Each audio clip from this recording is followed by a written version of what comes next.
Hello प्यारे दोस्तों, स्वागत है आप सभी का आपके इस चैनल पे। तो आज आप लोगों के लिए रोज़ पाठ का सारांश लेके आ गई हूँ। रोज़ पाठ जो है वो आप लोगों का चैप्टर नंबर 5 है, दिगंत पाठ का। ठीक है, तो आज इसके बारे में हम लोग जानते हैं, इस पाठ को किन्होंने लिखा है, इस पाठ में क्या पढ़ना है, ये सब कुछ जानते हैं।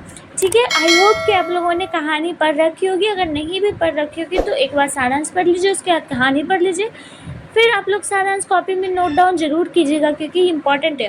और जो भी अभी देख रहे हैं वीडियो को, कॉपी पेन निकाल के बैठें। जितना भी डिटेल अभी बताएंगे लेखक परिचय के बारे में, ये सब कुछ आप लोगों को कॉपी में 1 बाय 1 करके नोट डाउन करना है। ठीक है, तो चलिए हम शुरू से लेके अंत तक देखते हैं वीडियो को और पढ़ते हैं, जानते हैं कि कौन है अगेजी। देखिए, रोज़ पाठ को लिखने वाले एकमात्र इकलौते अगेजी हैं। ठीक है, लेखक परिचय सबसे पहले जानते हैं क्योंकि इससे सवाल बनता है। इनका जन्म 7 मार्च 1911 को हुआ था। ठीक है, 7 मार्च 1911 को हुआ था और इनका निधन जो है वो 4 अप्रैल 1987 को हुआ था। ठीक है, इनका निवास स्थान पंजाब में है। ठीक है, करतारपुर पंजाब। ठीक है, करतारपुर पंजाब याद रहेगा। इनकी मम्मी का नाम है वयंती देवी। ठीक है, हीरानंद शास्त्री। ठीक है, डॉक्टर हीरानंद शास्त्री जो है वो पिता का नाम है। आगे हिंदी के आधुनिक साहित्य में प्रमुख प्रतिभा है। ठीक है, तो आगे जी के बारे में, ये आधुनिक काल के हैं। ठीक है, याद रहेगा आप लोगों को। तो इनके बारे में ये सारे पॉइंट को आप लोगों को कॉपी में नोट डाउन कर लेना है। ठीक है, ये है आप लोगों के आगे जी। इन्होंने ही रोज़ पाठ को लिखा है। रोज़ पाठ में जो है character main role, leading role है मालती का। ठीक है, मालती इनकी कौन लगती है ये भी जानना जरूरी है। मालती इनकी बचपन की दोस्त है, या यूँ कहूँ कि इनकी बहन ही रिश्तेदारी में लगती है। ठीक है, तो इनके बारे में चलिए जानते हैं हम लोग शुरू से लेके अंत तक कहानी में क्या है। कहानी आत्मकथ्य शैली में है जिसका प्रारंभ सहसा हो जाता है। दोपहर को उस आंगन में पैर रखते ही मुझे ऐसा जान पड़ा मानो उस पर किसी सांप की छाया मंडरा रही हो। इस पर किसी सांप यहाँ पे कहेंगे कि श्राप। ठीक है, उनकी आहट सुनकर मालती बाहर आई। अंदर पहुंचकर लेखक ने पूछा, वे यहाँ नहीं है? उत्तर मिला, अभी दफ्तर में है। अभी तक दफ्तर से जो है वो आए नहीं है। मालती पंखा उठा लाई और ऊपर झुलाने लगी। मतलब कि मालती जो है वो पंखा लाई और अगे जी को झुलाने लगी। यानी कि गर्मी का मौसम था, सीजन था, दोपहर था, तो गर्मी लग रही थी। यह कहानी विचित्र ढंग से प्रारंभ होती है। मालती अतिथि में कुशल क्षेम भी नहीं पूछती है। मतलब कि मालती जो है वो जब अगे जी आते हैं उनके घर पे, तो मालती जो है वो अगे जी से ये तक नहीं पूछती है कि आप ठीक ठाक हैं, कैसे आए, नहीं आए। मतलब कि होता है ना एक उनसे पूछना, पूछताछ करना कि सब लोग घर पे कैसे हैं, ये सब कुछ। तो मालती ये सब कुछ नहीं ध्यान दे रही थी। उसके व्यवहार में कर्तव्य पालन का भाव होता है कुछ अधिक ही है।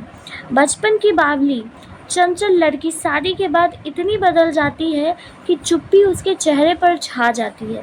बचपन में जब मालती और अगे जी आपस में खेला करते थे, एक दूसरे के साथ बहुत सारी चीज़ें खेला करते थे, हंसी मजाक सब कुछ होता था, पढ़ाई लिखाई सब कुछ होता था, बदमाशी भी सब कुछ होता था। और आज वो शादी के बाद इतनी बदल गई कि उसके मुंह से चुप्पी जो है वो हटती ही नहीं है। उसका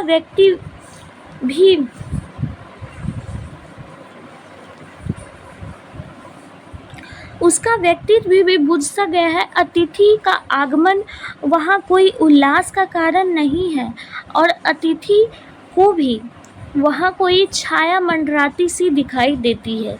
मतलब कि अतिथि कौन है? अतिथि है अगे जी है। ठीक है, और कहाँ छाया मंडराती सी दिख रही है? तो मालती के घर में छाया सी मंडराती दिखाई पड़ रही थी। ठीक है, वो ऐसे ही चलते चलते 18 मील आ जाते हैं मालती के घर, पैदल आते हैं 18 मील। ठीक है, और मालती जो है वो उनके बारे में कुछ पूछती तक नहीं है कि आप थके होंगे, आराम कर ले, कैसे आए, नहीं आए, कुछ भी नहीं पूछती। उसका व्यवहार जो है वो बदल सा गया है। बचपन में जो मालती थी वो अब मालती नहीं रही, बदल सी गई है। नए वातावरण को मालती का जो बच्चा है वो भंग करता है। मालती उसको संभालने चली जाती है। मालती लेखक की दूर के रिश्तेदार की बहन थी, दूर के रिश्तेदार की बहन थी। वह उसके साथ सखी रूप में रही थी, मतलब कि बहन थी लेकिन उसके साथ जो है वो दोस्त की तरह थी।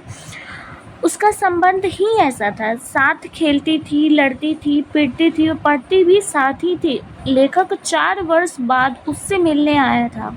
बच्चे का नाम जो था बच्चे का नाम लेखक ने पूछा तो पता चला कि उसका नाम कोई रखा ही नहीं है, पर हम उसे प्यार से टीटी के नाम से बोलते हैं। कौन है टीटी?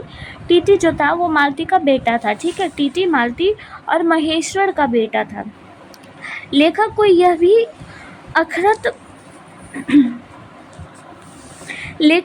भी अखरता है कि मालती ने कोई बात नहीं की। कैसे हूँ ये तक भी नहीं पूछा, कैसा हूँ ये तक भी नहीं पूछा। लेखक ने एक बार प्रश्न किया, जान पड़ता है कि तुम्हें मेरे आने से विशेष प्रसन्नता नहीं हुई है। वह मात्र चौंका कर ही कहकर शांत हो गई, ठीक है। मतलब कि कुछ भी उससे पूछताछ नहीं। बचपन में जो खेला करते थे साथ में, अभी वो ऐसा माहौल कुछ भी नहीं रहा।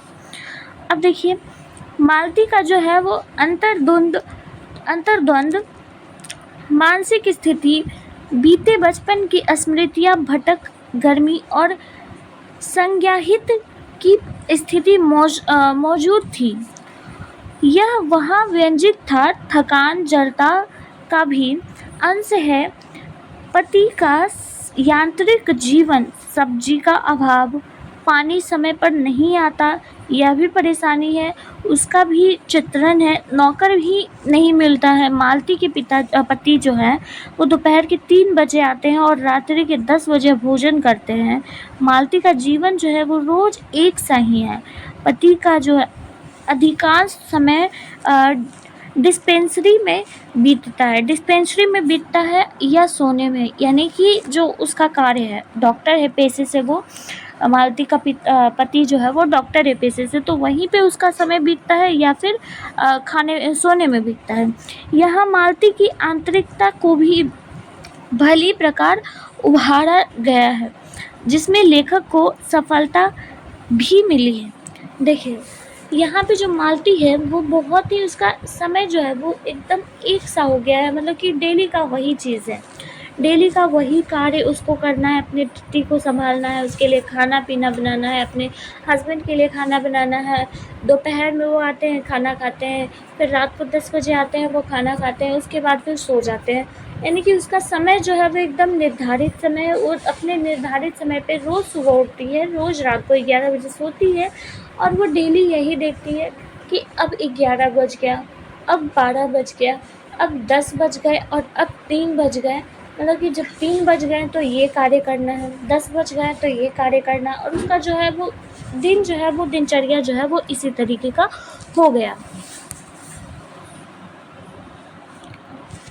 अब देखिए उसके पति का आगमन होता है। लेखक ने उनको पहली बार देखा था। जाहिर है 4 साल के बाद आया तो पहली बार ही देखा था। दोनों का परिचय हुआ था। नाम था महेश्वर। वे एक सरकारी अस्पताल में चिकित्सक थे, ठीक है। उनकी जो अस्पताल की ज़िंदगी थी वो चर्चा करते हैं वो लोग आपस में।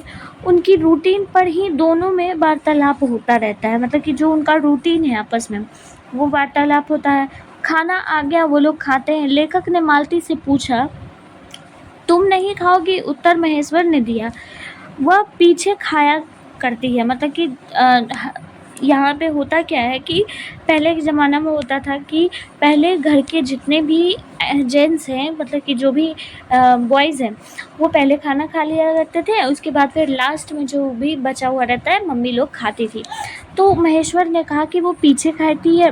महेश्वर और अतिथि बाहर पलंग पर बैठकर मतलब कि अनौपचारिक वार्तालाप कर रहे थे। मालती बर्तन मांजती है। बच्चा बार बार पलंग से गिर जाता है। वो छोटा बच्चा है, उसको संभालेंगे नहीं तो गिर ही जाएंगे। मालती तीखी मतलब कि बहुत गुस्से की तरह से वो प्रतिक्रिया दिखाती है कि ये हर बार गिर ही जाता है। यह आवाज़ होता है कि यह बताना चाहती है कि वो बर्तन मांजे या बच्चा संभाले। अब जाहिर है कि वो जब गुस्से से बोल रही है ऐसा, तो ऐसा मालूम पड़ता है कि वो बच्चा संभाले या फिर बर्तन संभाले, है ना। यह कहानी जो है वो नारी की विषम स्थिति पर गहरी छाया डालती है। ऑफ कोर्स जो हमारे घर की मम्मी होती है वो कितना कार्य करती है ना, तो उसका स्थिति भी यहाँ पे दिखाया गया है। कहानी का अंत भी करुण एकदम 11 बजे, मतलब कि 11 बजे रात्रि पे होता है, ठीक है। 11 का घंटा बजता है, मालती कहती है 11 बज गया। यह उसकी गहरी निराश का भाव है। रोज ही यह होता है। एक घंटा और भी महत्वपूर्ण है कि एक घटना और भी महत्वपूर्ण है कि महेश्वर कुछ आम लाए थे जो अखबार में लिपटे थे। महेश्वर उन्हें धोने के लिए कहता है। मालती उस अखबार के टुकड़े को पढ़ने लगती है। यह बताता है कि मालती की जिंदगी एक दायरे में सिमट गई है। वह अखबार भी पढ़ सकती है। यहाँ भी तरफ व्यंजित है कि वह बाहरी दुनियादारी से मिलना चाहती है। देखिए, मालती जो है ना वो अखबार पढ़ती है। जब वो आम लाते हैं, महेश्वर जब आम लाते हैं तो मालती जो है वो मतलब कि पेपर में लिपटा होता है, तो मालती जो है वो पढ़ती है। लेखक इस बात पे जोर इसलिए देते हैं क्योंकि बचपन में मालती जो है वो पढ़ाई लिखाई से बहुत भागती थी, किताबें फाड़ देती थी, पढ़ाई बिल्कुल भी नहीं करती थी। और आज वो देखते हैं कि एक अखबार को वो तरसती है, वो दुनिया को जानना चाहती है। आज उसकी ज़िंदगी कैसे सिमट सी गई है। तो यही रहा आप लोगों का कहानी। आई होप कि आप लोगों ने समझ लिया होगा अच्छे से, ठीक है। तो मिलती हूँ फिर नेक्स्ट इंपॉर्टेंट वीडियो के साथ। तब तक के लिए धन्यवाद, बाय बाय।